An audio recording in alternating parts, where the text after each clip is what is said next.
Hi everyone, welcome to the YouTube channel. In this video, we will see how to chat with friends on Roblox Mobile. So if you would like to chat with your friends regarding game or maybe some other purpose, I'll show you how easily you can do it on Roblox. First, you have to open up your Roblox and there you will on the home page you see your friends icon. You can just simply click onto it and you can chat. But let's say you couldn't find the one that you're looking for, then at the bottom we have different options. You have to click on this party one. You will find all of your friends up there. On the top we have search bar, you can even search for that. So you can just simply click onto that friend that you would like to talk and the chat box will open. Then just simply send message to your friend and start your conversation.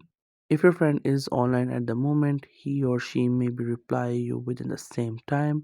If not, whenever the message get received to the other person, they will reply to you after that.